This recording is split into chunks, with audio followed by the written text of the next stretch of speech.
Assalamualaikum warahmatullahi wabarakatuh. Hai soleh-soleha, bagaimana kabarnya hari ini? Alhamdulillah, sehat walafiat, luar biasa. Yes, yes, yes, Allahu Akbar. Nah, soleh-soleha, hari ini kita akan mulai pembelajaran kita di tema 1, organ gerak hewan dan manusia, subtema 1, pembelajaran 1.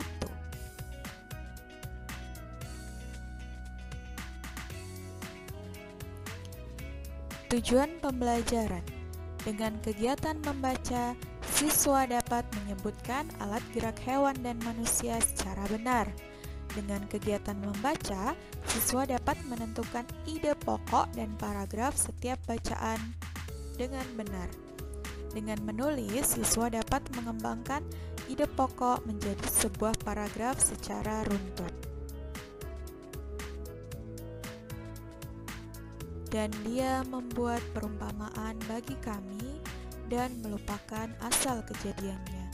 Dia berkata, "Siapakah yang dapat menghidupkan tulang belulang yang telah hancur luluh?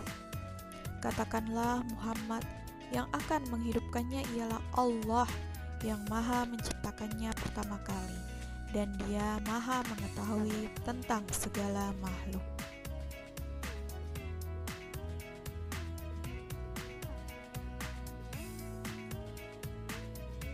Soleh-soleha, seperti halnya kelinci, Allah juga menciptakan anggota gerak untuk kita, manusia, berupa 2 tangan dan 2 kaki. Dengan anggota gerak tersebut, manusia mampu melakukan berbagai macam gerakan: berjalan, berlari, menari, mengambil sesuatu, memegang, dan menggambar. Oleh karena itu, sudah sepantasnya kita bersyukur kepada Allah yang telah menciptakan anggota gerak untuk kita. Salah satu cara bersyukur adalah dengan banyak berdoa. Kemudian kita merawat anggota gerak tersebut, menjaga anggota gerak tersebut, dan juga menggunakannya hanya untuk kebaikan.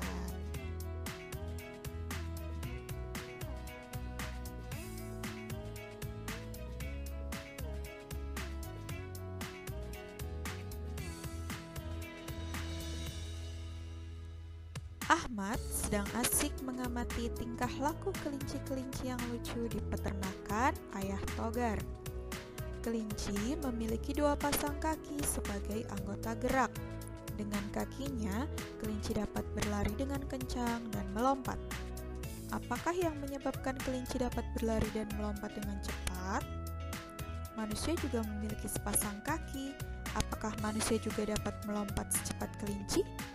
Apa perbedaan anggota gerak kelinci dan manusia? Dengan penuh rasa ingin tahu, Ahmad bertanya kepada Ayah Togar. Perhatikan gambar berikut. Gambar 1.2, Ahmad menemui Ayah Togar di kandang kelinci. "Pak, kelinci-kelinci itu lucu ya. Bulunya tebal dan gerak-geriknya lincah. Mengapa kelinci bisa meloncat dan berlari dengan lincah seperti itu ya?" Benar, kelinci dapat bergerak karena didukung oleh organ geraknya.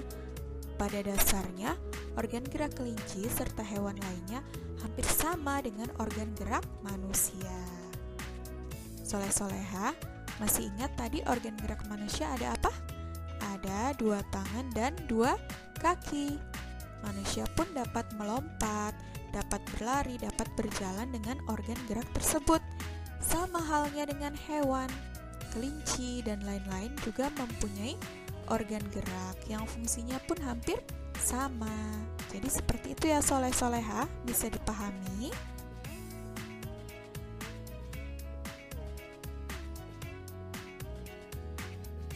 Baik, sekarang mari kita membaca teks atau paragraf yang berjudul Organ Gerak Hewan dan Manusia. Kita baca bersama-sama ya. Hewan dan manusia adalah makhluk hidup. Salah satu ciri makhluk hidup adalah bergerak. Bergerak adalah kemampuan berpindah tempat dari satu tempat ke tempat lain, baik sebagian maupun seluruh bagian tubuh. Bergerak merupakan bentuk tanggapan tubuh makhluk hidup terhadap rangsangan yang mengenai sebagian atau seluruh bagian tubuhnya. Cara hewan bergerak bermacam-macam. Burung berpindah tempat dengan cara terbang di udara sambil mengepakkan sayapnya. Ikan berpindah tempat dengan cara berenang di dalam air sambil menggerakkan sirip dan ekornya.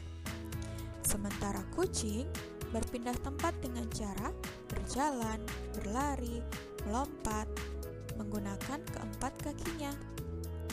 Sayap, sirip, ekor, dan kaki merupakan contoh organ gerak hewan. Organ gerak pada manusia terdiri atas 2 tangan dan 2 kaki. Keempat organ gerak tersebut berguna untuk berjalan, berlari, melompat, meloncat, memegang, menggali, memanjat, berenang, dan bersepeda.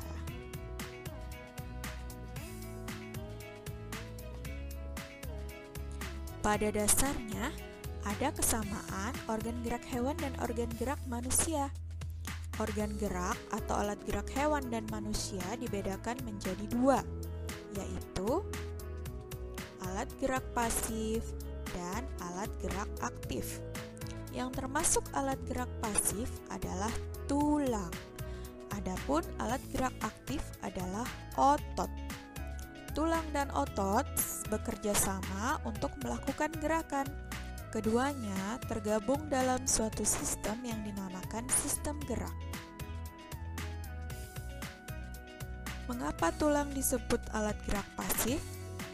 Karena tulang tidak dapat bergerak sendiri jika tidak digerakkan oleh otot. Meskipun begitu, tulang tetap memiliki peran besar dalam sistem gerak hewan dan manusia. Dalam sistem gerak, tulang merupakan alat melekatnya otot. Di dalam otot terdapat suatu senyawa yang membuatnya dapat bergerak. Oleh karena itu, otot disebut alat gerak aktif. Jika otot yang menempel pada tulang bergerak, maka tulang tersebut akan bergerak. Baik, itu ya soleh-soleha. Ternyata pada teks tadi kita mengetahui bahwa ternyata organ gerak hewan dan manusia itu hampir sama. Fungsinya juga sama. Begitu juga organ gerak manusia ya, dibedakan menjadi 2. Ada alat gerak pasif dan alat gerak aktif. Yang disebut dengan alat gerak pasif adalah tulang dan alat gerak aktif adalah otot.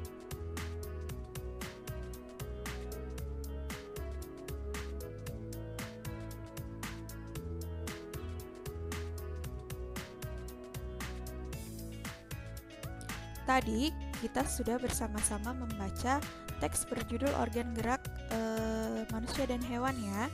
Nah, teks tadi terdiri atas 5 paragraf. Tiap paragraf tersusun atas ide atau gagasan pokok, ditambah dengan kalimat-kalimat pengembang. Nah, setelah ini kita akan belajar tentang ide pokok. Oke, soleh-soleha, kita coba dulu ya yang ini. Nah, di sini sudah ada sedikit pengertian dari ide pokok. Ide pokok adalah gagasan yang menjadi dasar sebuah paragraf. Ide pokok disajikan ke dalam bentuk kalimat utama. Kalimat utama yang memuat ide pokok bisa berada di awal paragraf, di tengah paragraf, atau di akhir paragraf. Jadi, ide pokok itu tidak harus berada di atas. Bisa jadi ide pokok itu ada di awal, di tengah, maupun di akhir. Bagaimana sih caranya kita supaya kita dapat menemukan ide pokok secara cepat? Yang pertama, baca teks tersebut secara berulang-ulang. Setelah kita membaca teks tersebut, lalu kita tentukan yang mana kalimat utamanya. Nah, di dalam kalimat utama tersebut biasanya terdapat satu ide pokok. Contoh paragraf 1. Ide pokok. Salah satu ciri makhluk hidup adalah bergerak. Di sini ada kalimat pengembangnya. Jadi kalau dia hanya ide pokok, satu kalimat seperti ini, dia belum disebut sebagai paragraf. Maka, untuk membuat dia menjadi sebuah paragraf, ada yang disebut dengan kalimat pengembang. Paragraf itu adalah beberapa kalimat, terdiri dari beberapa kalimat pengembang. Jadi kalau ide pokoknya seperti ini, kalimat pengembangnya bisa seperti ini contohnya. Sambungannya gitu ya. Salah satu ciri makhluk hidup adalah bergerak. Bergerak adalah kemampuan berpindah tempat dari satu tempat ke tempat lain, baik sebagian maupun seluruh bagian tubuh. Nah, coba kalian buka buku kalian di halaman 7 sampai dengan halaman 8. Di sini ada menentukan ide pokok dan kalimat pengembang pada paragraf organ gerak hewan dan manusia. Di situ ada terdiri dari 5 paragraf ya. Nah, coba kalian isi dalam buku kalian. Kemudian yang selanjutnya itu ada mengembangkan ide pokok menjadi sebuah paragraf. Kalau yang tadi itu kita mencari ide pokoknya, kemudian kita buat kalimat pengembang. Kalau yang ini kita mengembangkan ide pokok menjadi sebuah paragraf. Jadi kalau yang ini ide pokoknya sudah ada, kita hanya diminta membuat paragraf. Jadi yang seperti tadi sudah saya bilang ya, paragraf itu terdiri dari beberapa kalimat pengembang. Jadi nggak hanya satu kalimat di sini. Sambungannya bukan hanya satu, berarti lebih dari satu kalimat. Itulah yang disebut dengan paragraf. Kalau dia hanya terdiri satu, berarti dia hanya kalimat. Kalau dia ada 2 kalimat, 3 kalimat, maka dia bisa disebut sebagai paragraf. Nah, di sini 2 saja ya. Coba kalian kembangkan menjadi sebuah paragraf. Baik, kesimpulannya soleh-solehah, alat gerak hewan dan manusia. Alat gerak terdiri dari 2 macam. Ada alat gerak aktif dan alat gerak pasif. Otot disebut alat gerak aktif karena dapat bergerak. Sementara tulang disebut alat gerak pasif karena tanpa gerakan otot, tulang tidak dapat melakukan gerakan. Jadi, yang membuat tulang bergerak itu karena adanya otot. Otot sebagai alat gerak aktif, sementara tulang sebagai alat gerak pasif. Coba perhatikan di sini. Otot ini seperti menempel pada tulang. Nah, jadi tulang ini kalau tidak ada gerakan dari otot, maka tulang tidak bisa melakukan gerakan. Itu ya kesimpulannya. Jadi ada 2, diingat-ingat, ada alat gerak aktif otot dan alat gerak pasif tulang. Kemudian ide pokok. Informasi utama disampaikan melalui ide pokok teks. Ide pokok merupakan inti atau dasar permasalahan suatu teks. Ide pokok dalam teks juga disebut pokok pikiran atau gagasan utama karena berisi gagasan dasar penulis. Jadi ide pokok itu biasa juga disebut dengan pokok pikiran atau gagasan utama. Cara menentukan ide pokok. Bacalah teks dengan seksama secara keseluruhan. Carilah kalimat utama dari teks tersebut. Ide pokok biasa dijumpai pada kalimat utama. Seperti itu ya, soleh-solehah. Alhamdulillah, sampai di sini dulu untuk pembelajaran kita pada hari ini di pembelajaran 1. Untuk selanjutnya kita akan berlanjut ke pembelajaran 2. Sampai jumpa di pembelajaran berikutnya.